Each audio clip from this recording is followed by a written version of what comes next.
মৌমাছিগুলো কেমন বৈজ্ঞানিক, যখন এই মৌমাছিগুলো তাদের বাসা বানায়, তাদের বাড়িঘর বানায়, তাদের যে মৌচাক বানায়, এই মৌচাকের মধ্যে ছোট ছোট খোপ থাকে হাজার হাজার। এই খোপগুলো সবগুলো থেকে 6 কোণ বিশিষ্ট। বলেন আল্লাহু আকবার। কয়টা কোণা থাকে? 6টা কোণা থাকে। এই মৌমাছির যে ছোট ছোট খোপ আছে, এই কোণাগুলোর মধ্যে একটা আর একটা ছোট একটা বড় এরকম হয় না। এই সবগুলোর মধ্যে একটা 5 কোণ, একটা 4 কোণ এরকম হয় না। এই মৌমাছিগুলো এই কোণকে বানানোর জন্য কোনোদিন মাপ দিতে হয় না, স্কেল নিতে হয় না, কোনোদিন এরকম জ্যামিতি বিজ্ঞান পড়তে হয় না। এই মৌমাছিগুলো কোনো বিজ্ঞানের স্পর্শ ছাড়াই আল্লাহ রাব্বুল আলামিন কুদরতিভাবে তাদেরকে বৈজ্ঞানিকের জ্ঞান দিয়ে দেন। সুবহানাল্লাহ। এখন যদি বলতে হয় বিজ্ঞানের কারণে হুজুর আশরাফুল মাখলুকাত মৌমাছিরে দেওয়া দরকার, মানুষ একটা বাড়ি বানাইলে, মানুষ যদি একটা ঘর বানায়, এই ঘরের মধ্যে বিভিন্ন মাপ দিতে হয়, ইঞ্জিনিয়াররা আর্টিস্ট করতে হয়, আর্টিস্ট কইরা এরপরে দেখা যায় 6 তলা বিল্ডিং বানায়, 5 তলা বিল্ডিং বানায়, সব কিছু করে। কিন্তু আল্লাহ রাব্বুল আলামিনের মাখলুক মৌমাছি কোনোদিন আর্টিস্ট করতে হয় না, 6 কোণার কোনোদিন 5 কোণা হয় না, 6 কোণার কোনোদিন 3 কোণা হয় না। এই সবগুলো করে আল্লাহ রাব্বুল আলামিন তাদের ভিতরে একটা মাথার মধ্যে একটা বুদ্ধি দিয়েছেন। সুবহানাল্লাহ। আউযু বিল্লাহি মিনাশ শাইতানির রাজীম। বিসমিল্লাহির রহমানির রহিম। ولقد كرمنا بني آدم وحملناهم في البر والبحر ورزقناهم من الطيبات وفضلناهم على كثير ممن خلقنا تفضيلا وقال رسول الله صلى الله عليه وسلم الدنيا متاع وخير متاع الدنيا المرأة الصالحة أو كما قال عليه الصلاة والسلام محبوب खुदा शाफी महशर है हमारा महबूब खुदा शाफी महशर है हमारा फिरदौस जैसे कहते वो घर है हमारा फिरदौस जैसे कहते वो घर है हमारा मदफन में भी पेश नजर आपका जलवा मदफन में भी पेश नजर आपका जलवा हम सोते हैं बेदार मुक़द्दर है हमारा हम सोते हैं बेदार मुक़द्दर है हमारा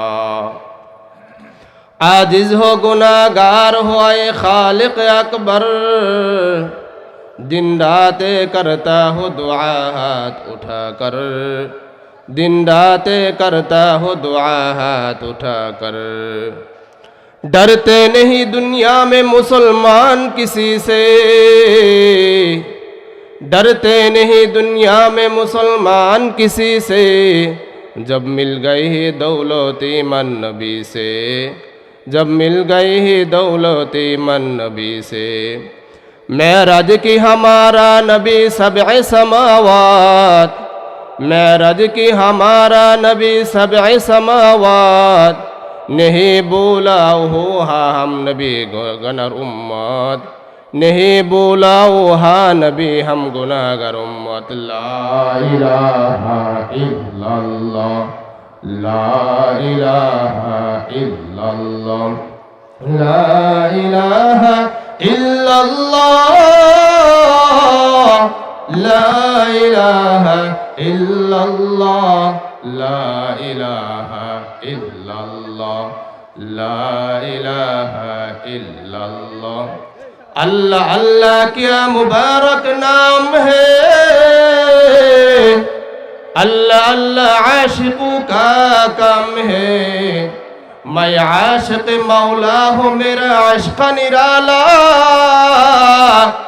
ये जुमला जहाँ जिसकी तजल्ली से उजाला या रब तेरे उश्शाक से हो मेरी मुलाकात या रब तेरे उश्शाक से हो मेरी मुलाकात कायम है जिनके फैज़ से ये अर्द समावात कायम है जिनके फैज़ से ये अर्द समावात सल्लल्लाहु अलैहि वसल्लम सल्लल्लाहु अलैहि वसल्लम सल्लल्लाहु अलैहि वसल्लम। লস্করপুর বরসরাই বাগে জান্নাত কওমি মাদ্রাসা এতিমখানার উদ্যোগে আয়োজিত আজকের ইসলামী মহাসম্মেলনের সম্মানিত সভাপতি মহোদয়, সামনে উপবিষ্ট ইসলাম প্রিয় তাওহীদ প্রিয় জনতা, পর্দার অন্তরালে অবস্থানরত সম্মানিত মা ও বোনেরা, আল্লাহ রাব্বুল আলামিন আমাদেরকে এই মজলিসে আসা তৌফিক দান করেছেন বলে আমরা আসতে পেরেছি। কথা বলেন ঠিক কিনা? আল্লাহ রাব্বুল আলামিন যাদেরকে ভালোবাসেন, মহব্বত করেন, রব্বুল আলামিন তাদেরকেই এরকম মজলিসে এরকম বাগানে নিয়ে আসেন। বলেন আল্লাহু আকবার।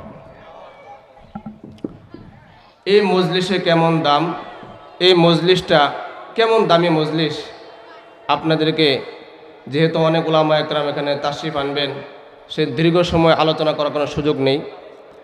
শুধু এই মজলিসের কি ফায়দা একটা হাদিস আপনাদেরকে শোনাতে চাই। বিশ্বনবী রহমাতুল্লাহ আলামিন বলেছেন, মা মিন কওমিন ইয়াজতামিউনা ফি বাইতিম মিন বুয়ুতিল্লাহ ইয়াতলুনাল কুরআন ইল্লা হাফাতহুমুল মালায়েকা ওয়া গাশিয়াতহুমুর রাহমা ওয়া নাযালাত আলাইহিমুস সাকিনাহ। ও আমার উম্মতরে, এরকম মজলিস যারা বসবি, মা মিন কওমিন ইয়াজতামিউনা ফি বাইতিম মিন বুয়ুতিল্লাহ, এই মজলিসগুলো এমন মজলিস যেই মজলিসের ভিতরে আল্লাহ রাব্বুল আলামিন আলোচনা হয়, কোরআনের আলোচনা হয়, কোরআনের তাফসীর করা হয়, ইল্লা হাফাতহুমুল মালায়েকা। এই মজলিসগুলো দুনিয়ার কোনো মজলিস থাকে না। এই মজলিসগুলো আল্লাহ রাব্বুল আলামিনের কুদরতি ফেরেশতা পুরা মজলিসে ঘিরে বলেন আল্লাহু আকবার। ওয়া নাযালাত আলাইহিমুস সাকিনা। দুনিয়াবি মজলিসে বসলে দেখা যায় অন্তর ভিতরে অশান্তি তৈরি হয়ে যায়, গীবত শিকায়াত হয়, দুশ্চর্চা করতে হয়। কিন্তু এই মজলিসে বসলে আল্লাহ রাব্বুল আলামিন বলেন, ওয়া নাযালাত আলাইহিমুস সাকিনা, এই মজলিস যারা বসবি আমি রব্বুল আলামিন তাদের অন্তরের মধ্যে প্রশান্তি ঢেলে দেব। সুবহানাল্লাহ। ওয়া যাকারাহুমুল্লাহু ফী মান ইনদাহু। দুনিয়ার কোনো সেনাবাহিনীর সামনে নয়, দুনিয়ার কোনো বিডিআরের সামনে নয়, দুনিয়ার কোনো বাহিনীর সামনে নয়, বরং আল্লাহ রব্বুল আলামিন তার কুদরতি জায়গায় রব্বুল আলামিন ফেরেশতাদেরকে নিয়ে আলোচনা করো। ফেরেশতার দল, তোমরা কোথায় থেকে আসলা? ফেরেশতা বলে, মালিক, কিছু ফেরেশতা আছে যে ফেরেশতাগুলো দুনিয়াতে ডিউটি করে, সকালে যায় বিকালে আসে, আবার বিকালে যায় সকাল বেলা চলে যায়। আজ কিছু ফেরেশতা আছে আল্লাহ রাব্বুল আলামিন, এই ফেরেশতাগুলো কোনো ঘোরাঘুরি নাই, তাদের একটাই কাজ, তাদের কোনো ডিউটি নাই, তাদের একটাই কাজ থাকে যেখানে আল্লাহ রাব্বুল আলামিনের গুণ কীর্তন করা হয়, সেই মজলিসগুলোকে ওই ফেরেশতাগুলো ঘিরে নেয়। সুবহানাল্লাহ। আল্লাহ রাব্বুল আলামিন ও ফেরেশতা, এই যে বান্দাগুলো যারা আমার তাসবিহ পাঠ করতেছে তারা কি আমাকে দেখছে? ফেরেশতা বলে, না মালিক, না, এই লোকগুলো আপনাকে দেখে নাই। আল্লাহ রাব্বুল আলামিন বলেন, যেই বান্দাগুলো আমাকে না দেখা আমার গুণ কীর্তন করলো, ও ফেরেশতা তোমরা সাক্ষী থাকো, আমি রব্বুল আলামিন তাদের জিন্দেগীর সমস্ত গুনাহগুলো মাফ করে দেব। সুবহানাল্লাহ। তাহলে ফায়দা আছে কি নাই?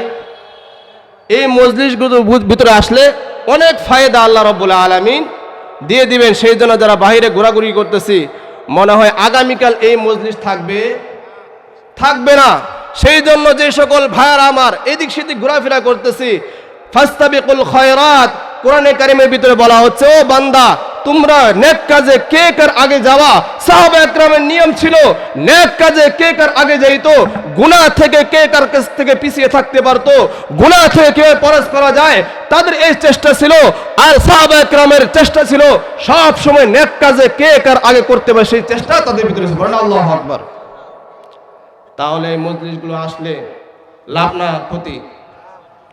তাহলে মোহতারাম হাজিরিন, আল্লাহ রাব্বুল আলামিন আমাদেরকে এক নতুন মাদ্রাসা করার জন্য আল্লাহ রাব্বুল আলামিন একটি ছোট্ট পরিসর আয়োজন করা তৌফিক দান করেছে। বলেন আলহামদুলিল্লাহ। তো আজকের মজলিসের ভিতরে অনেক উলামা একরাম আসবেন এবং অতিথিবৃন্দরা আছে, তারা আসবেন। সেই জন্য আপনাদের খেদমতে আমি আল্লাহ রাব্বুল আলামিনের মহাগ্রন্থ আল কোরআনের সূরাত বনী ইসরাঈল ৭০ নম্বর আয়াত আপনাদের খেদমতে আরজ করেছি। অসংখ্য হাদিস থেকে মুসলিম শরীফের একটি হাদিস আপনাদের খেদমতে পাঠ করেছি। আল্লাহ রাব্বুল আলামিনের তৌফিক শামিলে হাল হলে উক্ত সূরা এবং আয়াত উক্ত হাদিস নিয়ে কিছু আলোচনা করার প্রয়াস চালাবো। আমা তৌফিক ইল্লা বিল্লাহ। তো সম্মানিত হাজিরিন, এই আয়াতের ভিতরে আল্লাহ রাব্বুল আলামিন বান্দাকে একটা জিনিস বোঝাচ্ছেন, সেটা হলো ওয়ালাকাদ কাররামনা বানি আদম ওয়া হামালনাহুম ফিল বাররি ওয়াল বাহরি ওয়া রাযাকনাহুম মিনাত তাইয়্যিবাত ওয়া ফাদ্দালনাহুম আলা কাসীরিম মিম্মান খালাকনা তাফদীলা। আল্লাহ রাব্বুল আলামিন বলেন ওয়ালাকাদ কাররামনা বানি আদম, আমি বনি আদমকে সম্মানিত করেছি। এরপর রব্বুল আলামিন বলতেছেন ওয়া ফাদ্দালনা আলা কাসীরিম মিম্মান খালাকনা তাফদীলা। আয়াতের শেষের দিকে বলতেছেন কেন সম্মানিত করেছি, এবং দুনিয়ার মধ্যে যত মাখলুকাত আল্লাহ তাআলা সৃষ্টি করেছেন, সৃজন করেছেন। আল্লাহ রাব্বুল আলামিন আসমান তৈরি করেছেন, আল্লাযী খালাকা সাবআ সামাওয়াত, আল্লাহ রাব্বুল আলামিন আসমানকে সুসজ্জিত করার জন্য ওয়ালাকাদ যায়্যানা সামা দুনিয়া বিমাসাবিহা, আল্লাহ রাব্বুল আলামিন মিটি মিটি তারকারা যেগুলো তৈরি করেছেন, এবং আল্লাহ রাব্বুল আলামিন মানুষদের উপকৃত হতে পারে সেই জন্য আল্লাহ রাব্বুল আলামিন সূর্য সৃষ্টি করেছেন। আল্লাহ রাব্বুল আলামিন সব কিছু কোনো না কোনোভাবে মানুষের উপকারের জন্য আল্লাহ রাব্বুল আলামিন তৈরি করেছেন। আর রাব্বুল আলামিন বান্দাদেরকে বলতেছে, ও বান্দা, তোমাকে আমি রব্বুল আলামিন সৃষ্টি করেছি, সারা দুনিয়া সব কিছু কুন ফায়াকুন বলে সৃষ্টি করেছি, আর তোমাকে আমি রব্বুল আলামিন তোমার অবয়বটা, তোমার চেহারাটাকে আমি রব্বুল আলামিন কুদরতি হাত দিয়ে তৈরি করেছি। সুবহানাল্লাহ। আল্লাহ রাব্বুল আলামিন এই মানুষকে সকল সৃষ্টির উপর শ্রেষ্ঠত্ব দান করেছেন। কি দান করেছেন? শ্রেষ্ঠত্ব দান করেছেন। আজকে যে বিষয় নিয়ে আপনাদের সামনে আলোচনা করব সেটা হলো আল্লাহ রাব্বুল আলামিন আমাদেরকে আশরাফুল মাখলুকাত ঘোষণা দিয়েছেন কেন, এই বিষয় নিয়ে আপনাদের সামনে আলোচনা করব ইনশাআল্লাহ। যে আমাদেরকে এত সৃষ্টি থাকতে বড় বড় সৃষ্টি আল্লাহ রাব্বুল আলামিন তৈরি করেছেন, সারা পৃথিবী চাইতে আরো বড় বড় গ্রহ আছে, নক্ষত্র আছে, গ্যালাক্সি আছে। এই গ্যালাক্সিগুলো দেখা যায় প্রথম আসমানের নিচে লক্ষ লক্ষ হাজার হাজার গ্যালাক্সি আছে। এই সব কিছুকে আল্লাহ রাব্বুল আলামিন আশরাফুল মাখলুকাত ঘোষণা দেয় নাই। এই ছোট্ট মানুষ, ছোট্ট একটা দেহ, এই দেহের ভিতরে এমন কি আছে যেই কারণে আল্লাহ রাব্বুল আলামিন আমাদেরকে আশরাফুল মাখলুকাত ঘোষণা দিয়েছেন? এই প্রশ্নের উত্তরটা দিয়ে আমার আলোচনা শেষ করব। আমা তাওফিক ইল্লা বিল্লাহ। মেরে মোহতারাম দোস্ত, মেরে দোস্ত বুজুর্গ, আমরা হয়তো মনে করতে পারি আল্লাহ রাব্বুল আলামিন আমাদেরকে আশরাফুল মাখলুকাত ঘোষণা করেছেন এই জন্য মনে হয় সারা দুনিয়ার মানুষ যারা আছে এই মানুষগুলো একটা ক্যালকুলেশন হলো, এই মানুষগুলোর নিয়ম হলো যে মানুষগুলো একটা নিয়ম হইলো সারা দুনিয়ার মানুষ ইঞ্জিনিয়ার যারা হয়, ব্যারিস্টার যারা হয়, বড় বড় ডাক্তার যারা হয়, বড় বড় দার্শনিক যারা হয়, বড় বড় বৈজ্ঞানিক যারা হয়, আমরা তাদেরকে শ্রেষ্ঠ মনে করি। আমরা মনে হয় আল্লাহ রাব্বুল আলামিন আমাদেরকে এই জন্য মাখলুকাত আশরাফুল মাখলুকাত ঘোষণা দিয়েছে, আমরা বড় ইঞ্জিনিয়ার। আল্লাহ রাব্বুল আলামিন বলো, বান্দা তোমরা যদি এটা মনে করো না না না, সবচেয়ে বড় বৈজ্ঞানিক হলো আমরা, আবিষ্কারক হলো আমরা। আল্লাহ রাব্বুল আলামিন বলে তাকাইয়া দেখো, মৌমাছির দিকে তাকাও। এই মৌমাছিগুলো কেমন বৈজ্ঞানিক, কেমন বৈজ্ঞানিক! যখন এই মৌমাছিগুলো তাদের বাসা বানায়, তাদের বাড়িঘর বানায়, তাদের যে মৌচাক বানায়, এই মৌচাকের মধ্যে ছোট ছোট ছোট ছোট খোপ থাকে হাজার হাজার। এই খোপগুলো সবগুলো থাকে 6 কোণ বিশিষ্ট। বলেন আল্লাহু আকবার। কয়টা কোণা থাকে? 6টা কোণা থাকে। এই মৌমাছির যে ছোট ছোট খোপ আছে, এই কোণাগুলোর মধ্যে একটা আর একটা ছোট একটা বড় এরকম হয় না। এই সবগুলোর মধ্যে একটা 5 কোণ, একটা 4 কোণ এরকম হয় না। এই মৌমাছিগুলো এই কোণকে বানানোর জন্য কোনোদিন মাপ দিতে হয় না, স্কেল নিতে হয় না, কোনোদিন এরকম জ্যামিতি বিজ্ঞান পড়তে হয় না। এই মৌমাছিগুলো কোনো বিজ্ঞানের স্পর্শ ছাড়াই আল্লাহ রাব্বুল আলামিন কুদরতিভাবে তাদেরকে বৈজ্ঞানিকের জ্ঞান দিয়ে দেন। সুবহানাল্লাহ। এখন যদি বলতে হয় বিজ্ঞানের কারণে হুজুর আশরাফুল মাখলুকাত মৌমাছির দেওয়া দরকার, মানুষ একটা বাড়ি বানাইলে, মানুষ যদি একটা ঘর বানায়, এই ঘরের মধ্যে বিভিন্ন মাপ দিতে হয়। ইঞ্জিনিয়াররা আর্টিস্ট করতে হয়, আর্টিস্ট কইরা এরপরে দেখা যায় 6 তলা বিল্ডিং বানায়, 5 তলা বিল্ডিং বানায়, সব কিছু করে। কিন্তু আল্লাহ রাব্বুল আলামিনের মাখলুক মৌমাছি কোনোদিন আর্টিস্ট করতে হয় না। 6 কোণার কোনোদিন 5 কোণা হয় না, 6 কোণার কোনোদিন 3 কোণা হয় না। এই সবগুলো করে আল্লাহ রাব্বুল আলামিন তাদের ভিতরে একটা মাথার মধ্যে একটা বুদ্ধি দিয়েছে। সুবহানাল্লাহ। তাহলে আশরাফুল মাখলুকাত যদি বলা হয় বৈজ্ঞানিকের কারণে, আবিষ্কারের কারণে, তাহলে আমাদের বলতে হবে মৌমাছি আশরাফুল মাখলুকাত হবে। কারণ হলো মৌমাছির ভিতরে কোনো স্কেল ছাড়া, কোনো জ্যামিতিক জ্ঞান ছাড়া এই মৌমাছিগুলো প্রত্যেকটা কোণ তারা তৈরি করে, কোনো কোণ 4 কোণা হয় না, কোনো কোণ 3 কোণা হয় না, বরং তারা এরকম জ্যামিতি বিজ্ঞান পড়া ছাড়াই নিজেদের কুদরতিভাবে আল্লাহ রাব্বুল আলামিন যে বৈজ্ঞানিক থিওরি তারা তাদেরকে দিয়েছে, এই থিওরি অনুযায়ী তারা সবগুলো 6 কোণ বানাতে। বললেন আল্লাহু আকবার। এখন বলবেন হুজুর ঠিক আছে বুঝলাম, এই বিজ্ঞানের কারণে মানুষদেরকে আশরাফুল মাখলুকাত বলা হলো না, বুঝলাম। আরেকটি প্রশ্ন আমাদের হয়, হয়তো বিজ্ঞানের কারণে নয়, বরং কারিগরি বিদ্যার কারণে মানুষকে আশরাফুল মাখলুকাত বলা হয়েছে। কারণ কারিগরি বিজ্ঞানের অনেক দাম রয়েছে, শিক্ষার অনেক দাম রয়েছে। আল্লাহ রাব্বুল আলামিন বলেন, না রে বান্দা না, তাকাইয়া দেখো বাবুই পাখির দিকে, যেই পাখিগুলোর মধ্যে কারিগরি কেমন শিক্ষা তাদের আছে। দুনিয়ার মানুষ তাদের বিল্ডিং বানায় নিচ থেকে, কিন্তু এই বাবুই পাখিগুলো বাড়ি বানায় কোনো বিল্ডিং নিচ থেকে বানায় না, তাদের বাসাগুলো নিচ থেকে বানায় না, বরং তালের পাতার মধ্যে উপর থেকে নিচ দিকে আসছে, তাকে বলেন আল্লাহু আকবার। এই যে মৌমাছি, এই যে বাবুই পাখিগুলো আছে, এই বাবুই পাখিগুলো তাদের বাড়ি নিচ থেকে বানায় না, বরং উপর থেকে বানায়। তাহলে কারিগরি বিদ্যায় যদি পারদর্শী বলতে হয়, তাহলে বাবুই পাখিকে বলতে হবে। এই বাবুই পাখি কিতাবের ভিতরে আসছে হায়াতুল হায়াওয়ান, এবং অন্যান্য কিতাবের ভিতরে আসছে এই বাবুই পাখিগুলো একজন মানুষের বাড়ির ভিতরে যা আছে, একজন মানুষের বাড়ির ভিতরে যেরকম বেলকনি থাকে, বারান্দা থাকে, এই বাবুই পাখির বাসার ভিতরে বারান্দা থাকে। মানুষের বাড়ির ভিতরে লাইট থাকে, এই বাবুই পাখি এমন শৌখিন পাখি যে পাখিগুলো মিটি মিটি লাইট তাদের বাড়ির মধ্যে ফিট করে দেয়। কি লাইট ফিট করে, যেরকম ভাবে ঝুনাকি পোকা মিটি মিটি জ্বলে, এই বাবুই পাখিগুলো তাদের বাসার ভিতরে ছোট্ট কাদা একটা টুকরা নিয়ে যায়, এই টুকরা নিয়ে গিয়া ওই বাড়ির মধ্যে ফিট করে রাখে। এই কাদা মাটির মধ্যে মৌমাছি, এই কাদা মাটির মধ্যে বাবুই পাখি গিয়া একটা জিজি পোকা ধরে, যে জিজি পোকার সুইচ থাকে সামনের দিকে, লাইট থাকে পিছনের দিকে, বলেন আল্লাহু আকবার। জিজি পোকা যখন তাদের মুখগুলো টিপ টিপ করে আর পিছন দিকে লাইট জ্বলতে থাকে, এরপরে বাবুই পাখি তাদের ঠোঁটের অগ্রভাগ দিয়ে নিয়া ওই জিজি পোকাকে কাদার মধ্যে ডেবে দেয়। এই ডেবে দেওয়ার কারণে তাদের সুইচটা অটো হয়ে যায়, যার কারণে সব সময় বাবুই পাখির বাসার মধ্যে জ্বলতে থাকে, বলেন আল্লাহু আকবার। তাহলে কারিগরি বিজ্ঞানের কারণে, কারিগরি শিক্ষার কারণে বলতে হবে বাবুই পাখি সবচেয়ে আশরাফুল মাখলুকাত হওয়ার কথা। আল্লাহ রাব্বুল আলামিন না না না, কারিগরি বিজ্ঞানের কারণে তোমাদেরকে আশরাফুল মাখলুকাত বলি নাই। এখন আমাদের প্রশ্ন হলো, তাহলে কি না আমাদেরকে আশরাফুল মাখলুকাত বলা হলো? হয়তো আমাদের বিজ্ঞান, আমরা চিকিৎসা বিজ্ঞানে পারদর্শী, যে আমরা চিকিৎসা বিজ্ঞানে পারদর্শী, হয়তো সেই জন্য আমাদেরকে আশরাফুল মাখলুকাত বলা হয়েছে।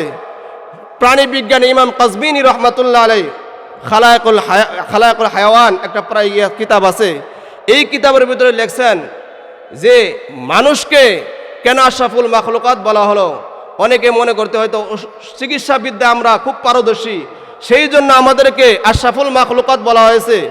এই প্রাণী বিজ্ঞানী ইমাম কাজবিনী রহমাতুল্লাহ বলেন না, পেশোয়ার একটি ঘটনা তিনি কিতাবের মধ্যে উল্লেখ করেছেন। ওই ঘটনাটাই হলো, পেশোয়ারের ভিতরে এক এলাকায় খুব বানরের উত্তাপ দেখা দিল।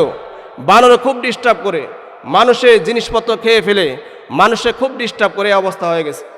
বানরের কারণে মানুষের জীবন অতিষ্ঠ হয়ে গেছে। তখন তারা চিন্তা করলে বানরকে কি করতে হবে, এ এলাকাতে দূরীভূত করতে হবে। দূরীভূত কিভাবে করবে? সর্বশেষ প্রচেষ্টা হলো এই সবগুলোকে বিষ দিয়ে হত্যা করা হবে। এই বিষ দিয়ে হত্যা করার পরিকল্পনা অনুযায়ী তারা আটা নিয়ে আসলো, রুটি তৈরি করলো, বিষ মিশানো হলো। বিষ মিশিয়ে যখন ছাদের মধ্যে ছড়িয়ে দিয়েছে, আর দূর থেকে তারা দৃশ্য দেখবে, এক একটা বানর তারা এই রুটিগুলো খাবে আর ছটফট ছটফট করতে করতে চোখের সামনে মারা যাবে। বানর এতদিন ডিস্টার্ব করেছে, আমরা চেয়ে চেয়ে দেখেছি অসহায়ের মতো, আজকে বানর মারা যাবে। আর আমরা চেয়ে চেয়ে দেখবো এই দৃশ্য অবলোকন করার জন্য যখন তারা দূরে দাঁড়িয়ে তাকিয়ে আছে, কিন্তু দেখা গেল বানররা আসছে, রুটি ছিটানো হয়েছে, বানররা আইসা একটা বড় বানর প্রথমে আসছে, এরপর ছোট বানর, এরকম আসতে আসতে বিশাল এক দল এই রুটির চতুর্দিকে ঘিরা ধরছে। ঘিরা ধরার পরে কিছু বানরের পিছন দিকে দেখবেন লাল থাকে, বড় বড় বানর থাকে না এরকম। এই বানর হলো ওই বানরের মধ্যে ডাক্তার, এমবিবিএস ডাক্তার। সে আইসা প্রথমে একটা রুটির ঘ্রাণ নিছে, নিয়ে তখন ওই যে দলবল আছে তাদের কাছে পরামর্শ করতেছে, বৈশা কি করা যায়, যে তারা কেমন ধরে কথা বলতেছে, এই রুটির মধ্যে তো সমস্যা হয়ে গেছে, রুটির মধ্যে বিষ মিশানো হয়েছে, এখন চিকিৎসা করতে হবে। চিকিৎসা কেমনে করবে? এখন তারা গিয়েছে বনের ভিতরে, চলে গেছে জঙ্গলের ভিতরে। যাওয়ার পরে সেখান থেকে প্রত্যেকের হাতে একটা করে ডাল কেমন যেন মিছিল করতে আসতেছে, যে আমরা এই বিষ মিশানো রুটি খাবো। এরকম মিছিল করতে করতে ডাল এবং গাছের পাতা সহ ডাল নিয়ে আসছে। এই ডাল নিয়ে আসার পরে যখন তারা দেখা যায় একটি করে রুটি টুকরা খাচ্ছে আর এক কামড় করে ওই গাছের পাতা খাচ্ছে। রুটির এক টুকরা খায় আর একটি করে গাছের পাতা খায়। এরকম খাইতে খাইতে দেখা সবগুলো রুটি শেষ হয়ে গেছে, কিন্তু বানর আর কোনো কিছুই হইল না। বানর একদম দিদারসে চলে গেছে আপন জায়গায়। এরপরে কাজবিনী রহমতুল্লাহ আলাইহি বলতেছেন, যদি চিকিৎসা বিজ্ঞানের কারণে কোনো প্রাণীকে যে আশরাফুল মাখলুকাত বলতে হয়, তাহলে বানরকে বলতে হবে। কিন্তু আল্লাহ রাব্বুল আলামিন চিকিৎসা বিজ্ঞানের কারণে আশরাফুল মাখলুকাত বলে নাই প্রাণীকে, এই বানরকে। আল্লাহ রাব্বুল আলামিন কি জন্য আশরাফুল মাখলুকাত আমাদেরকে বললেন, তাহলে তিনটা ঘটনা আপনাদের সামনে শোনাইলাম। যদি হাওয়ার মধ্যে ওড়ার জন্য আশরাফুল মাখলুকাত বলা হয়, তার ঈগল পাখি হাজার হাজার ফিট উপরে উঠা যে ঈগল পাখিগুলো পাখা মিলাইয়া উঠতে থাকে, কোনোদিন নিচে পড়ে না, তাহলে আশরাফুল মাখলুকাত এই ঈগল পাখিকে বলতে হয়। যদি বড় বড় দেহর কারণে আশরাফুল মাখলুকাত বলতে হয়, ওই যে থাইল্যান্ডের সাথে সাথে হাতিগুলো যেগুলো আস্ত কলা গাছ খেয়ে ফেলে, হাজার হাজার ফসল নষ্ট করে খেয়ে ফেলে, এই আশরাফুল মাখলুকাত যদি দেহের কারণে বলতে হয়, তাহলে দেখা যায় হাতিকে বলতে হয়। ওই যে তিমি মাছ দেখা যায় পানির নিচে থাকে, নীল তিমি, এমন বড় বড় তিমি যখন ক্ষুধা লাগে পানির মধ্যে হা করে থাকে, হা করার সঙ্গে সঙ্গে হাজার হাজার টন টন চিংড়ি মাছ ওই তিমির ভিতরে ঢুকে যায়। ঢুকার পরে তিমি যখন শাটারটা মুখটা বন্ধ করে দেয়, মুখটা বন্ধ করে যখন দেয়, এই দেখবেন পিছন দিকে ছিদ্র আছে, এখান থেকে পানি বের করে দেয়। পানি বের করে টনকে টন চিংড়ি মাছ খাওয়া ফেলে। এত বড় প্রাণী আল্লাহ রাব্বুল আলামিন এই প্রাণীকে আশরাফুল মাখলুকাত বলে নাই। বড় হওয়ার কারণে আশরাফুল মাখলুকাত বলে নাই তিমিকে। আশরাফুল মাখলুকাত মানুষকে বলেছে মানুষ দুর্বল। ওয়া খুলিকাল ইনসানু যায়ীফা, মানুষ খুব দুর্বল, মানুষ খুব দুর্বল। একটা মুরগির বাচ্চা ডিম থেকে বের হয়, ডিম থেকে বের হওয়ার পরে নিজের ঠোঁট দিয়ে ঠুকরিয়ে ঠুকরিয়ে খাবার গ্রহণ করে, কিন্তু মানুষকে আল্লাহ রাব্বুল আলামিন ওয়া খুলিকাল ইনসানু যায়ীফা, মানুষকে দুর্বল করে সৃষ্টি করা হয়েছে। মানুষের খিদা লাগবে নিজে বাজে খাইতে পারে না, যখন ছোট থাকে হাউমাউ করে কান্না করতে হয়। এই মানুষের জন্য মা তখন দৌড়ায় আসা মায়ে তখন বাচ্চার মুখে খাবার দিয়ে দেয়। তাহলে বোঝা গেল মানুষ এই মুরগির বাচ্চার চাইতে দুর্বল। আল্লাহু আকবার। তাহলে আশরাফুল মাখলুকাত কেন বলা হলো মানুষকে? এর উত্তর হলো, ও মুহতারাম হাজিরিন, দুইটা কারণে মানুষকে আশরাফুল মাখলুকাত বলা হয়েছে। আল্লাহ রাব্বুল আলামিন বলতেছেন, ইয়ারফাইল্লাহুল লাযীনা আমানু মিনকুম ওয়াল্লাযীনা উতুল ইলমা দারাজাত। দুইটা কারণে মানুষকে আশরাফুল মাখলুকাত বলা হয়েছে, যেই দুইটা জিনিস অন্য কোনো প্রাণীর ভিতরে নাই। এক নাম্বার ইয়ারফাইল্লাহুল লাযীনা আমানু উতুল ইলমা মিনকুম ওয়াল্লাযীনা উতুল ইলমা দারাজাত। এক নাম্বার জিনিস মানুষের ভিতরে ঈমান আছে। দুই নাম্বার জিনিস হলো আল্লাহ রাব্বুল আলামিন কোরআনের জ্ঞান দিয়ে দেবেন। আল্লাহু আকবার। মানুষকে আশরাফুল মাখলুকাত বলা হয়েছে দুইটা জিনিসের কারণে। এক নাম্বার জিনিস হলো ঈমান, আর দুই নাম্বার জিনিস হলো মানুষের কোরআনের জ্ঞান। কোরআনের জ্ঞান তার ভিতরে নাই, কোরআনের জ্ঞান নাই, ঈমান নাই, যেরকম হয়ে যায় আল্লাহ রাব্বুল আলামিন উলাইকা কাল আনআমি বাল হুম আদাল। এই মানুষগুলো যদি কোরআনের জ্ঞান না থাকে, কোরআন হাদিসের জ্ঞান না থাকে, ঈমান না থাকে, আল্লাহ রাব্বুল আলামিন উলাইকা কাল আনআমি বাল হুম আদাল, তাহলে এই ব্যক্তিগুলো কেমন যেন হয়ে গেল, তাদের কার্যকলাপ এমন হয়ে যাবে প্রাণী চাইতে নিকৃষ্ট হয়ে যাবে। নাউযুবিল্লাহ। যদি কোরআনের জ্ঞান না থাকে, ঈমান না থাকে, তাহলে ওই মানুষটার মানুষ থাকে না। আল্লাহ রাব্বুল আলামিন বলেন উলাইকা কাল আনআমি বাল হুম আদাল, তাদের কার্যকলাপ এমন হয়ে যাবে, কোনোদিন ভাগকে মারে না, ছাগলকে মারে না, কিন্তু মানুষ যখন অমানুষ হয়ে যায়, নিজের ভাইকে নিজের ভাই হত্যা করে।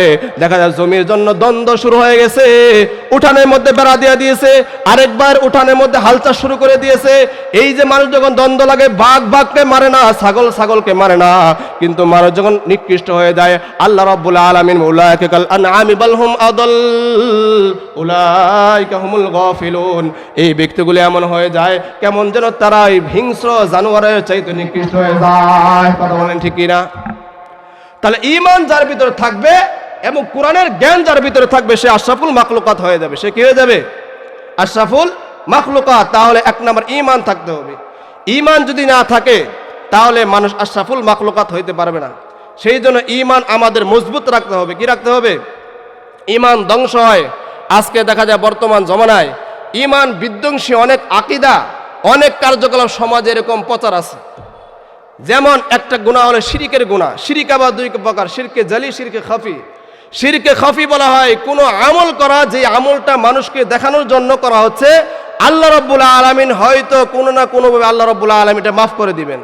যেমন নামাজ পড়তেছে, নামাজ পড়া মনে করতেছে আমি নামাজ পড়তেছি, আমার পাশে আরেকজন দাঁড়ায় আছে, আমাকে দেখতেছে, আমার ভালো করে নামাজ পড়া দরকার, কিন্তু যখন বাড়িতে যায় তখন নামাজের খবর নাই, সুন্নতের খবর নাই, ওয়াজিবের খবর নাই, মুস্তাহাবের খবর নাই। আবার আরেকটা শিরক হলো শিরকে জালি। সেই শিরকটা হলো আল্লাহ রাব্বুল আলামিনের ইবাদতের মধ্যে শিরিক করা, আল্লাহ রাব্বুল আলামিনের সিফাতের মধ্যে শিরিক করা।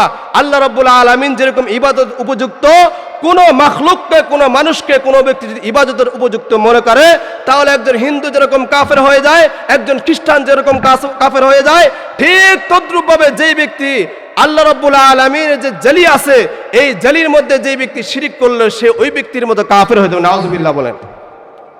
তাহলে এরকম ভণ্ড আমাদের সমাজে আছে কি নাই কথা বলেন?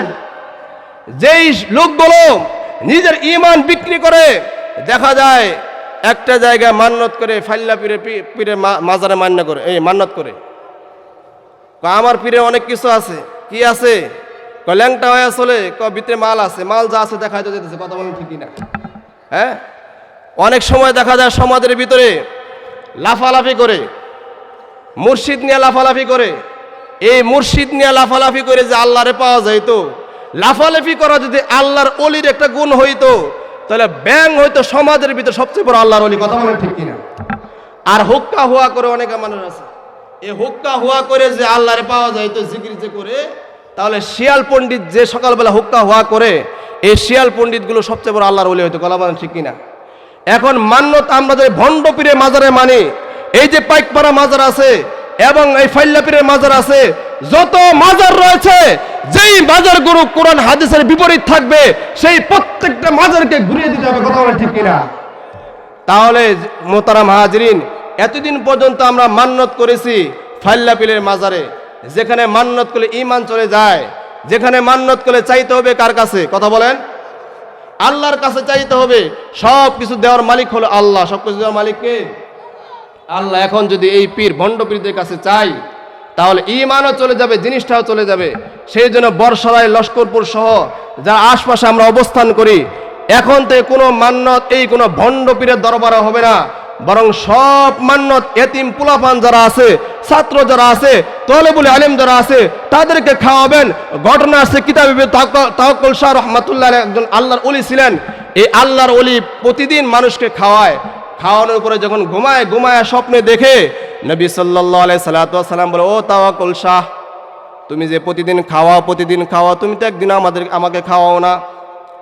এরপরে স্বপ্নে দেখে চিন্তিত, সকালবেলা উঠছে, চিন্তায় আছে যে নবী সাল্লাল্লাহু আলাইহি সাল্লাম কি বললেন, স্বপ্নে দেখলাম যে আমাকে খাওয়াও না। এরপর আবার স্বপ্নে দেখে পরের দিন তাওয়াক্কুল শাহ রহমাতুল্লাহ আলাইহি বলেন, পরের দিন স্বপ্নে দেখে নবী সাল্লাল্লাহু আলাইহি সাল্লাম বলে, ও তাওয়াক্কুল শাহ, তুমি সব মানুষকে খাওয়াও, কিন্তু আমাকে তুমি খাওয়াও না। তখন তাওয়াক্কুল শাহ রহমাতুল্লাহ আলাইহি, ইয়া রাসূলুল্লাহ, ইয়া হাবিবাল্লাহ, আপনাকে কিভাবে খাওয়াবো? তখন নবী করিম সাল্লাল্লাহু আলাইহি সাল্লাম বলেন, ওই যে তালিব ইলম দেখা যায়, কোরআনটা পড়ে, হাদিস পড়ে, কোরআন শিখে, হাদিস শিখে, এই যে ব্যক্তিরে দেখা যায়, ও তাওয়াক্কুল শাহ সেই ব্যক্তি আর কেউ না, ওই ব্যক্তি তালিবে ইলম একজন মাদ্রাসার ছাত্রকে খাওয়াইলে আমি মুহাম্মদুর রাসূলুল্লাহ সাল্লাল্লাহু আলাইহি সাল্লামকে খাওয়ানো। বলেন আল্লাহু আকবার। তাহলে যেই ব্যক্তি তালিবে ইলমদের জন্য একটি টাকা খরচ করবে, একটু চাউল দিবে, একটু মানুষকে ভালোবাসবে, ছাত্রগুলোকে, কাল কিয়ামতের ময়দানে আল্লাহ রাসূল সাল্লাল্লাহু আলাইহি সাল্লাম দেখা যাবে তালিবে ইলমদেরকে ভালোবাসার কারণে তালিবে ইলমের কেমন দাম সারা দুনিয়ার মাখলুক নয়, বরং পানির নিচে যে মাখলুক মাছ থাকে, মাছগুলো এই তালিবে ইলম মাদ্রাসা ছাত্র, এদের জন্য দোয়া করবেন না? আল্লাহু আকবার। সেই জন্য মোহতারাম হাজিরিন, ভালোবাসতে হবে কাদেরকে? যারা ক্বালা রাসূলুল্লাহ পড়ে, তাদেরকে ভালোবাসতে হবে মোহতারাম হাজিরিন। তাহলে আশরাফুল মাখলুকাত বলার কারণ কয়টা? দুইটা কারণ। এক নাম্বার কারণ হইল মানুষের ভিতরে ঈমান থাকলে সে আশরাফুল মাখলুকাত হয়ে যায়। আর দুই নাম্বার কারণ হলো যেই ব্যক্তির ভিতরে ঈমান, এই ইলমে ওহী থাকে, কোরআনের জ্ঞান থাকে, কোরআনের জ্ঞান যদি না থাকে, সেই ব্যক্তি আশরাফুল মাখলুকাত হইতে পারবে না। ইমাম নকশবন্দি জুলফিকার রহমাতুল্লাহ আলাইহি ঘটনা উল্লেখ করেছেন, একজন পিএইচডি ডিগ্রিধারী ব্যক্তি, সেই ব্যক্তি বাবা মারা গিয়েছে, অক্সফোর্ড বিশ্ববিদ্যালয়ে লেখাপড়া করে আসছে, ডিগ্রি তার, এই ডিগ্রি নিয়ে আসছে, দেশের ভিতরে বাবা মারা গেছে, বাবার জানাজা পড়বে, জানাজা শেষ হয়েছে, শেষ হওয়ার পরে হাউমাউ করে কান্না করে। ইমাম সাহেব বলতেছেন, ও বাবা এদিকে আসো, তুমি কেন কান্না করো, তোমার বাবা মারা গেছে, তুমি ধৈর্য ধারণ করো। ইমাম সাহেব হুজুরকে বলে, হুজুর আমার বাবা মারা গেছে এই জন্য কান্না করি না, বরং আমি কান্না করি এই জন্য আজকে দেখা যায় আমার বাবা আমাকে অক্সফোর্ড বিশ্ববিদ্যালয়ে লেখাপড়া করাইছে, ঢাকা ভার্সিটিতে লেখাপড়া করাইছে, অনেক পিএইচডি আমার আছে, কিন্তু আজকে আমার বাবা মারা গিয়েছে, বাবার জানাজায় কি দোয়া পড়তে আমি জানি না, আজকে বাবার কোন সময় কোন দোয়া পড়তে জানি না, লাশ নামাইলে কি দোয়া পড়তে হয় জানি না, জানাজায় কি দোয়া পড়তে হয় জানি না, গোসলের কয়টা ফরজ তাও জানি না, ওযু কেমনে করতে হয় তাও জানি না, আজকে এই জন্য কান্না করতেছি। লক্ষ লক্ষ টাকা খরচ করে লেখাপড়া করাইছে, কিন্তু বাবার জানাজার সময় কি পড়তে সেটা জানি না। তার এরকম সন্তান যদি হয়ে যায়, ডিগ্রি তার হাজার হাজার আছে কিন্তু ইসলামিক জ্ঞান নাই, রব্বানা ইন্না আতানা সাদাতানা ওয়া কুবরানা ফাদাল্লুনা সাবিলা, কাল কিয়ামতের ময়দানে এই ব্যক্তিগুলো বাবার বিরুদ্ধে দাঁড়ায় যাবে, মালিক রব্বুল আলামিন আমার বাবার অধীনে আমাকে রাখছেন, কিন্তু বাবা কোনোদিন আমাকে ইসলাম শিক্ষা দেয় নাই, কোনোদিন আমাকে দিন শিক্ষা দেয় নাই, দেফাইনি মিনাল আযাব, আজকে তাদেরকে দ্বিগুণ শাস্তি দিয়ে দেন। আজকে আলা কুল্লুকুম রাইন ওয়া কুল্লুকুম মাসউলুন আন রাইয়াতি, প্রত্যেক মানুষকে দায়িত্ব দেওয়া হয়েছে, যেই মানুষ তার দায়িত্ব পালন করবে না কাল কিয়ামতের ময়দানে আল্লাহর কাছে গ্রেফতার হয়ে যাবে, বলেন নাউজুবিল্লাহ। তাহলে সন্তানদের দায়িত্ব পালন করবে ইনশাআল্লাহ। হযরত নূহ আলাইহিস সালাতু ওয়াস সালাম, হযরত জাকারিয়া আলাইহিস সালাতু ওয়াস সালাম কেমন সন্তান চাইছেন, আল্লাহর কাছে দোয়া করো, রব্বি হাবলি মিন লাদুনকা যুররিয়াতান তাইয়্যিবাহ, রব্বুল আলামিন আমাকে একটা নেককার সন্তান দেন। সন্তান শুধু হইলেই হবে না, সন্তান হইতে হবে নেককার। সন্তান হইছে কিন্তু গাঁজা খায়, সন্তান হইছে কিন্তু টিকটক করে, সন্তান হইছে মেয়েদেরকে ডিস্টার্ব করে, এরকম সন্তান বাবার জন্য সম্মানজনক নয়। যে সন্তান রাস্তা দিয়ে গেলে বলে যে অমুকের ছেলেটা সালাম দেয়, অমুকের ছেলেটা আদব বলা আছে, অমুকের ছেলেটা এরকম ভালো, এই সন্তানের মাধ্যমে বাবার সুনাম হয় না দুর্নাম হয়? কথা বলেন, সুনাম হয়। আজ এই ছেলেটা বাবার সন্তান ঠিক আছে, কিন্তু সুদ খায়, কিন্তু দেখা যায় গাঁজা খায়, ইয়াবা খায়, ফ্যাসিনির আফিম খায়, হিরোইন খায়, এরকম নেশা দ্রব্যের সাথে সম্পৃক্ত। এই সন্তান যখন রাস্তা দিয়ে যায় বলে সলিমউদ্দিনের সন্তানটা বড় শয়তান, এই সন্তান এরকম সন্তান হওয়ার চাইতে না হওয়াই ভালো। সেই জন্য জাকারিয়া আলাইহিস সালাতু ওয়াস সালাম বৃদ্ধ হয়ে গেছেন, এই বুড়া বয়সে আল্লাহর কাছে দোয়া করে, মালিক রব্বি হাবলি মিন লাদুনকা যুররিয়াতান তাইয়্যিবা, রব্বুল আলামিন আমাকে এক সন্তান দেন, যেই সন্তানটা নেককার সন্তান হবে। এরকম দোয়া হযরতে জাকারিয়া আলাইহিস সালাতু ওয়াস সালাম করেছেন। সন্তান নিয়ে অভিযোগ আজকে আমাদের আছে, হুজুরের কাছে দৌড়ায় যায়, হুজুর আমার সন্তান কথা শুনে না, একটা তাবিজ দিয়ে দেন, হুজুর আমার মেয়ে কথা শুনে একটা জারফুক দিয়ে দেন, এই সেই দিয়ে দেন। অনেক দরবারে যায়, সন্তান কথা শুনে না, সন্তান কথা শুনে না, যতই দরবারে দৌড়ানো হোক কাজ হবে না। সন্তান যদি সন্তানের বুকে তাবিজের বাক্স ঝুলাই দেওয়া কাজ হবে না। এরকম আশা করা সন্তানকে ঠিকমতো শিক্ষা দেওয়া হয় নাই, কোরআনের শিক্ষা দেওয়া হয় নাই, কিন্তু দেখা যায় পরবর্তীতে গিয়া সন্তানকে ভালো করার চেষ্টা করা হয়।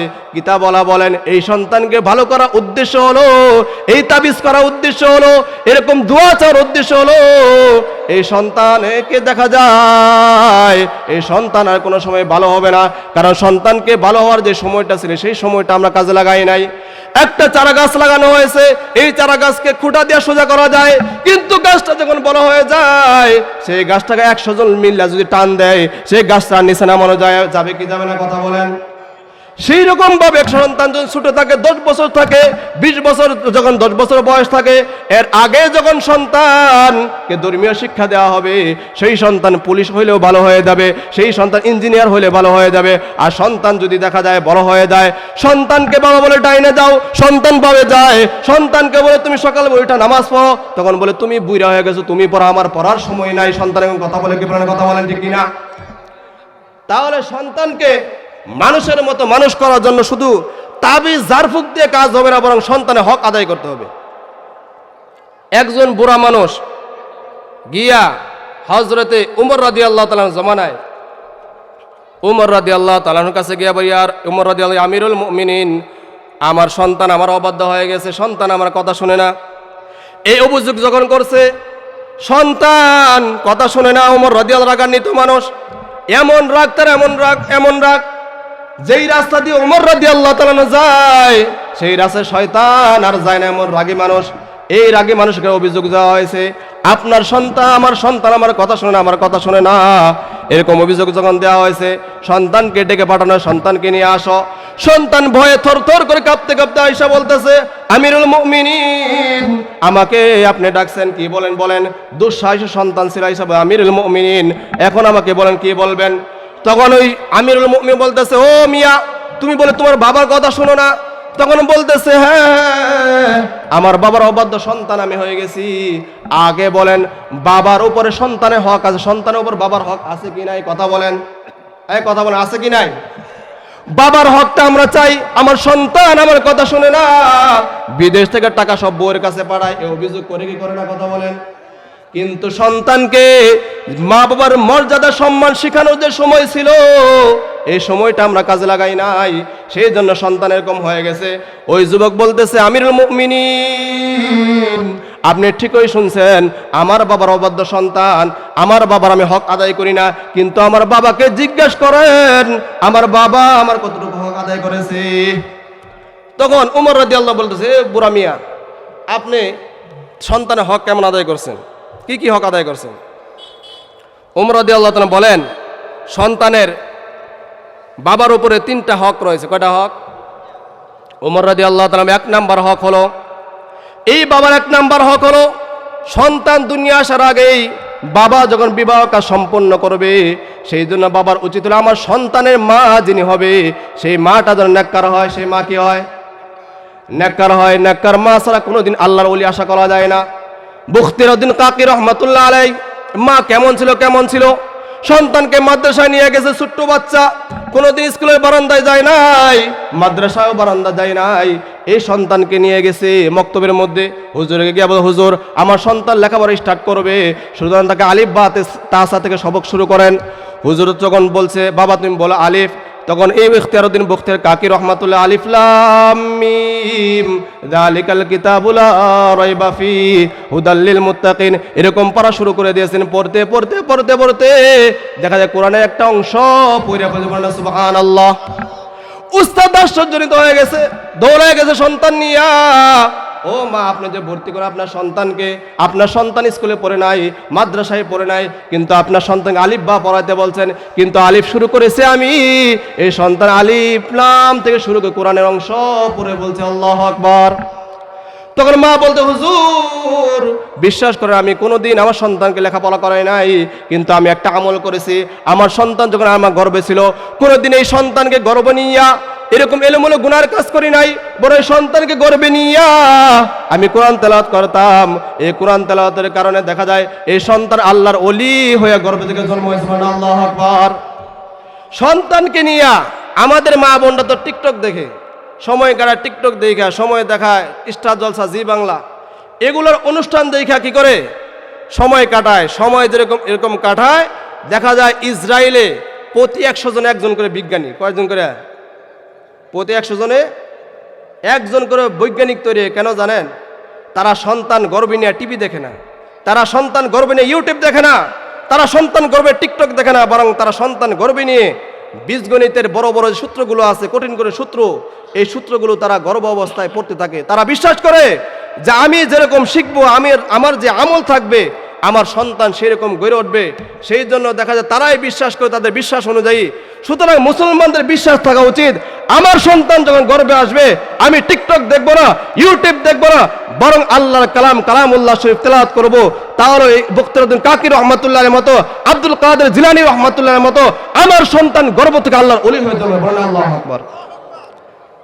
বখতিরউদ্দিন কাকি রহমাতুল্লাহের মা বলতেছে, না না, আমার সন্তানকে আমি পড়াই নাই, কিন্তু দেখা যায় আল্লাহর ওলি মার গর্ভ দিয়ে কোরআন পইরা আসছেন। বলেন আল্লাহু আকবার। সেই জন্য বলা হয়েছে হাদিসের মধ্যে, মুসলিম শরীফের হাদিস, আলমার আদ-দুনিয়া মাতাউন ওয়া খায়রু মাতা'id দুনিয়া আল মারআতু সালিহা। এই সারা জগৎ যা আছে সব কিছু সম্পদ। আদ-দুনিয়া মাতাউন ওয়া খায়রু মাতা'id দুনিয়া আল মারআতু সালিহা।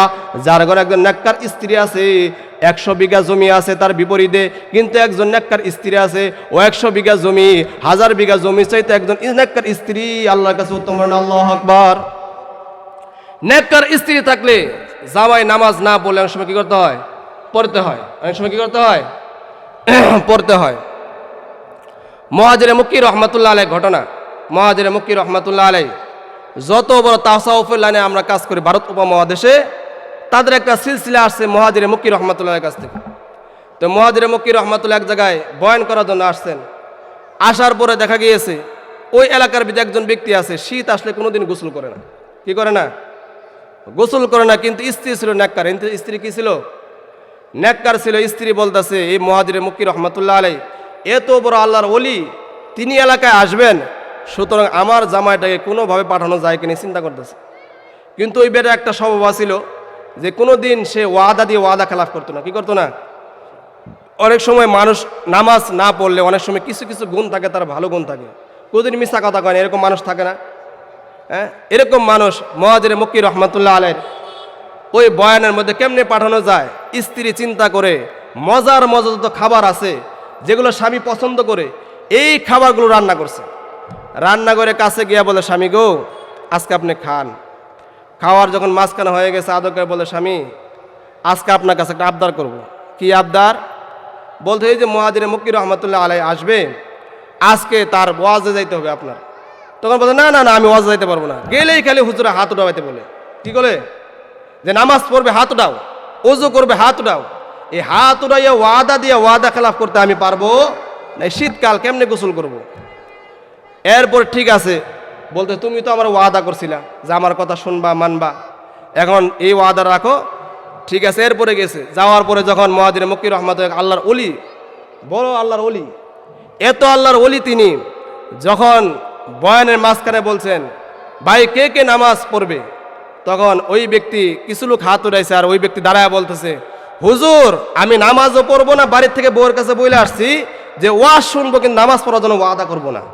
নামাজ পড়ার জন্য কি করবো না? ওয়াদা করবো না।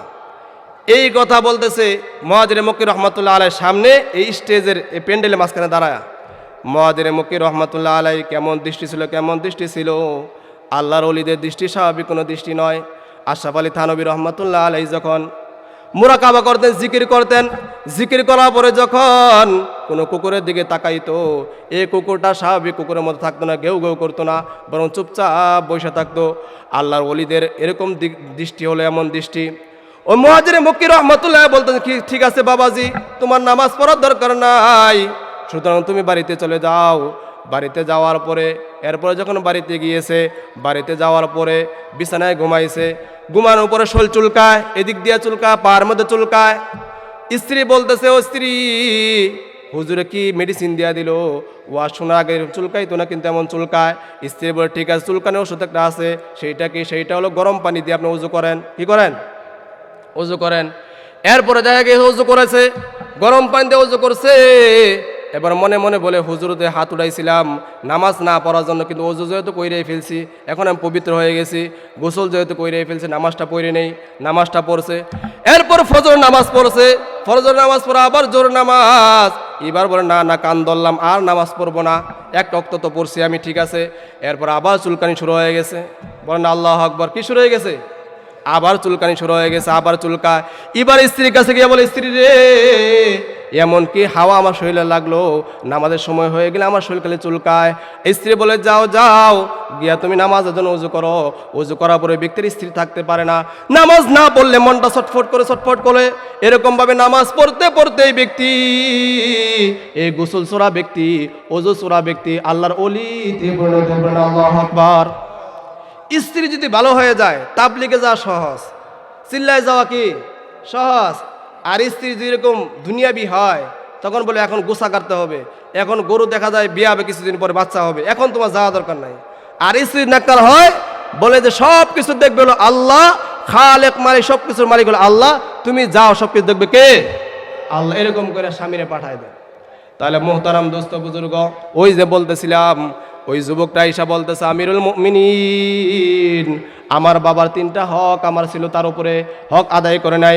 1 নম্বর হক ছিল একজন নেককার স্ত্রী, একজন নেককার মা আমাকে দেওয়া, কিন্তু নেককার মা সে দিতে পারে নাই। নেককার মা দিবে কিভাবে? সেই যে ব্যক্তিকে, যে মহিলাকে বিয়ে করছে, সেই মহিলা হলো অগ্নি পূজকের দাসী, এই মহিলাকে সে বিয়ে করছে, এর গর্ভ থেকে আমি হয়েছি। 2 নম্বর হক ছিল আমার বাবার উপরে। 2 নম্বর হক হলো আমার বাবা যেন আমার সুন্দর একটা নাম রাখে, কিন্তু আমার বাবার নাম রাখে জুল। কি নাম রাখছে? জুল শব্দের ভিতর তো হলো গোবরের পোকা। কি? গোবরের পোকা, এই নাম রাখছে। সুতরাং এই নামটা রাখছে, এখন সবাই আমাকে জুল বইলা ডাকে, গোবরের পোকা ডাকে। এখন গোবরের মতো আমি ছেঁচড়া হয়ে গেছি। ও দুস্থ বুজুর্গ, আল্লাহর ওলি আমিরুল মুমিনিন বলতেছেন, ঠিক আছে, দ্বিতীয় যে হক ছিল, সেই জন্য মোহতারাম হাজিরিন, আমাদের নাম রাখার ক্ষেত্রে আমরা নাম রাখবো কিভাবে? 1 নম্বর, আমাদের সন্তানকে নাম রাখতে হবে কোন আল্লাহ রব্বুল আলামিনের সিফতি নাম আছে, সিফতি নামগুলো রাখবো। আব্দুর রহমান, আব্দুল করিম, আব্দুল জব্বার, আব্দুল কুদ্দুস, এই নামগুলো রাখবো। এরপর সিফতি নাম যদি রাখতে না পারি, আল্লাহর নবী, আল্লাহ রব্বুল আলামিনের যত নবী আছে নবীদের নাম রাখবো। এটা যদি রাখতে না পারি, তাহলে আল্লাহ ওলিদের নাম রাখবো, সাহাবা কেরামের নাম রাখবো, এই ভালো ভালো নাম রাখবো। নাম রাখে কিভাবে? বাদল নাম রাখছে, নাম রাখছে আকাশ, নাম রাখছে পিয়াস, নাম রাখছে বিভিন্ন বল্টু, স্ক্রুপ। এই নামগুলো যখন রাখবে, হাদিসের ভিতরে আসছে কাল কিয়ামতের ময়দানে আল্লাহ রাব্বুল আলামিন ডাকবে, ও অমুকের ছিল অমুক দাঁড়াও। অনেক মানুষ দাঁড়ায়া যাবে, নামের উসিলে আল্লাহ রাব্বুল আলামিন মাফ করে বলেন সুবহানাল্লাহ। সেই জন্য 2 নম্বর হক হলো বাবার উপরে, যে সন্তানে ভালো একটা নাম রাখা। 3 নম্বর হক হলো আমার বাবার উপরে আমাকে দিন শিক্ষা দেওয়া। কি শিক্ষা দেওয়া? শিক্ষা দেওয়া, দিন শিক্ষা দেওয়া। কোনোদিন আমার বাবা স্কুলের বারান্দায় নিয়ে যায় নাই, কোনোদিন আমার বাবা মাদ্রাসায় পড়ায় নাই। সুতরাং তার হক আমি আদায় করবো কিভাবে? উমর রাদিয়াল্লাহু তাআলা রাগে গেছেন, রাগে বলে, ও বুড়া মিয়া, তুমি যে অভিযোগ নিয়ে আসছো, তোমার অভিযোগ সঠিক নয়, তুমি সন্তানের হক আদায় করো নাই। সুতরাং সন্তান তোমার হক কিভাবে আদায় করবে? সন্তানকে এবার উমর রাদিয়াল্লাহু বুড়া মিয়াকে ধমক দিয়ে পাঠায় দিছে, আর বলতেছে, তুমি আসো এদিকে বাবা, যেহেতু তোমার বাবা, সেই জন্য তার সম্মান, সে যদি দুষ্ট হয়, সে যদি কাফের হয়, তার হক আদায় করতে হবে, তার সাথে ভালো ব্যবহার করো। এরপরে সন্তান সেখান থেকে চলে গেছে। আল্লাহু আকবার। তাহলে সন্তানের ভালো নাম রাখা এবং সন্তানকে স্কুলের পড়াবো, সাথে সাথে আমাদের কোরআনের জ্ঞান দিতে হবে সন্তানদেরকে। এই কোরআনের জ্ঞান যদি আমরা দিতে পারি, দেখা যায় সন্তান যেন করোনা ভাইরাস না হয়, সন্তানের যে হাম না হয়, সন্তানের যক্ষা না হয়, সেই জন্য আমরা টিকা দিই। দেই কি দেই না? কথা বলেন। দেই, কিন্তু সন্তান আজকে নাস্তিক মার্কা লেখাপড়া করতেছে। সন্তান আজকে দেখা যায় বিধর্মীতে কালচার শিখতেছে। দেখা যায় ইংরেজদের একটা মিশন ছিল, ইংরেজরা বলেছিল এই দেশ থেকে আমরা চলে যাচ্ছি, 200 বছর ক্ষমতা দখল করার পরে এখান থেকে চলে যাচ্ছি আমরা, কিন্তু আমরা এমন একটা শিক্ষা কারিকুলাম রেখে গেলাম, একজন নাম হবে আব্দুর রহমান, আব্দুল করিম তার নাম হবে, কিন্তু তার চালচলন হবে খ্রিস্টান ইহুদিদের মতো। নাউজুবিল্লাহ বলেন। দেখা যায় সে নাম হলো আব্দুর রহমান, আব্দুল করিম, চুলের কাটিং হলো মেসির মতো, চুলের কাটিং নেইমারের মতো, চালচলন থাকে শাকিব খানের মতো। আজকে দেখা যায় এই যে মুসলমানদের এই অধপতন, এই অধপতনের মূল কারণ হলো শিক্ষা কারিকুলাম। আমরা নামে মুসলমান, কিন্তু আমাদের কাম কিনা মুসলমান না। এর বিপরীতে দারুল উলুম দেওবন্দ মাদ্রাসা প্রতিষ্ঠা করা হয়। কাসেম নানুতুবি রহমাতুল্লাহ আলাইহি বলতেছেন, হয়তো ইয়াকুব নানুতুবি রহমাতুল্লাহ বলতেছেন যে এই শিক্ষার বিপরীতে একজন বাংলাদেশে আব্দুল করিম থাকবে, আব্দুর রহিম থাকবে, কিন্তু সে এমন শিক্ষা গ্রহণ করবে, এই মাদ্রাসাগুলো বাগে জান্নাত মাদ্রাসা, এই মাদ্রাসা মদিনার মাদ্রাসা। বলেন না সুবহানাল্লাহ। এগুলো মূল মাদ্রাসা কোথায়? মদিনায় মাদ্রাসা। যদি এই জমিটা দেখা যায় বাংলাদেশের মাদ্রাসা না, এর কারিকুলাম, এর সিলেবাস হলো আল্লাহ প্রদত্ত সিলেবাস, এর কারিকুলাম হলো নবী করিম সাল্লাল্লাহু আলাইহি সাল্লামের হাদিস। সুতরাং এই জায়গায় বাংলাদেশে বৈশাখে আব্দুল করিম, আব্দুর রহিম থাকলেও সে বাংলাদেশে থাকতে পারে, কিন্তু তার চালচলন, তার মস্তিষ্ক সবকিছু হবে মদিনার মতো। বলেন আল্লাহু আকবার। তাহলে সম্মানিত হাজিরিন, আমরা আমাদের সন্তানদেরকে মাদ্রাসায় পড়াবো ইনশাআল্লাহ। মাদ্রাসায় নিজেরা পড়বো মানে কি? নিজেরা কি এখন বুড়া হয়ে গেছে, পড়ালেখা শেষ? যে ব্যক্তি ইলম শিখতে শিখতে মারা গেল, আল্লাহ রাসূল সাল্লাল্লাহু আলাইহি সাল্লাম বলেন সেই ব্যক্তি শহীদি অবস্থায় মারা যায়। বলেন না সুবহানাল্লাহ। সেই জন্য আমরা যারা বয়োজ্যেষ্ঠ মুরব্বী হয়ে গেছি, আমাদের চেষ্টা করা দরকার যে আমার মৃত্যুটা এমন হয়, মান মাতা ওয়া লাম ইয়াকজুমাতা আলা নিফাক, আমাদের যেন এমন মৃত্যু হয়ে যায় যেন আমরা ইলম শিখতে শিখতে মারা যায়। এবং আমাদের সন্তানগুলো যেন মাদ্রাসায় পড়ে এখন বলবেন হুজুর আমি আমার ছেলেকে ডাক্তার বানাইতে চাইছিলাম, ইঞ্জিনিয়ার বানাইতে চাইছিলাম, আমি মাদ্রাসায় পড়াতে ইঞ্জিনিয়ার বানাইতে পারবো না, এরকম সচিব বানাইতে পারবো না। ও দোস্ত, ও বুজুর্গ, আপনাকে বলতে চাই আপনার সন্তানকে এখানে ক্লাস 5 পর্যন্ত পড়ান। কোন পর্যন্ত? ক্লাস 5 পর্যন্ত পড়ান। এখানে আমাদের বাচ্চাদেরকে শুধু আরবি শেখানো হয় না, ক্লাস নার্সারি বাচ্চার যে লেখা, এত সুন্দর লেখা, আমাদের স্কুল কলেজে যারা লেখাপড়া করে ক্লাস 8-9 বাচ্চাদের এত লেখা সুন্দর না, এত সুন্দর আমাদের নার্সারি বাচ্চাদের লেখা। সুতরাং এই বাচ্চাদেরকে যদি ক্লাস 5 পর্যন্ত এখানে পড়ান, সন্তান যেরকম ভাবে ম্যাথমেটিক্স শিখবে, ইংলিশ শিখবে, সব কিছু শিখবে এবং সে পাশাপাশি 40টা হাদিস মুখস্থ করবে। ইসলামের যত মোটা মোটা বিষয় আছে যেগুলো এলমে দিন শিক্ষা করা যতটুকু ফরজ, এতটুকু শিখে স্কুলে যাবে। এই বাচ্চা কোনোদিন নাস্তিক হবে না, কথা মনে ঠিক কিনা? ধর্মবিদ্বেষী হবে না, পুলিশ হবে, ঠিক আছে, এই পুলিশ হয়ে কোনোদিন উলামা একরামের বিরুদ্ধে আঘাত করবে না, উলামা একরামকে নির্যাতন করবে না, মুসলমানদের বিরুদ্ধে কোনোদিন দাঁড়াবে না এবং সে কোনোদিন নাস্তিক হবে না। যেরকম ভাবে একজন মানুষ খাইছে বিরিয়ানি, আবার দেখা যায় শুটকি মাছ দিয়ে ভাত খাইছে। কি দিয়ে ভাত খাইছে? বিরিয়ানিও খাইছে, শুটকি মাছ দিয়ে ভাত খাইছে, একদম চেপা শুটকি ময়মনসিংহ আনছে, এরকম স্পেশাল চেপা শুটকি নিয়ে আসছে ফুলবাড়িয়া থেকে। এই আনার পরে এইটা সুন্দর করে ভর্তা করে খাইছে। এরপর আবার দেখা যায় বিরিয়ানিও খাইছে। যখন ডেকুর দেয়, ডেক আসে, তখন যেহেতু বিরিয়ানির চাইতে শুটকি মাছের পাওয়ারটা কম না বেশি, ডেকুর দিলে যেরকম ভাবে সে শুটকি মাছের গ্রান বের হয়। ও মুসলমান, ও ইমানদার, আপনার সন্তান যেন এখান থেকে যখন এরকম প্রাথমিকভাবে শিক্ষা গ্রহণ করবে, হয়তো নামাজের দুর্বলতা থাকতে পারে, আমলি দুর্বলতা থাকতে পারে, কিন্তু এই সন্তান যখন নবীর বিরুদ্ধে আওয়াজ আসবে, ইসলামের বিরুদ্ধে আওয়াজ আসবে, আপনার সন্তান নিজের জীবন দেওয়ার জন্য সবার আগে থাকবে। বলেন আল্লাহু আকবার। সেই জন্য সন্তানকে মাদ্রাসা পড়াবো তো ইনশাআল্লাহ। আল্লাহ রাব্বুল আলামিন আমাদেরকে আমল করার তৌফিক দান করুন। ওয়া আখির দাওয়ানা আলহামদুলিল্লাহি রাব্বিল আলামিন।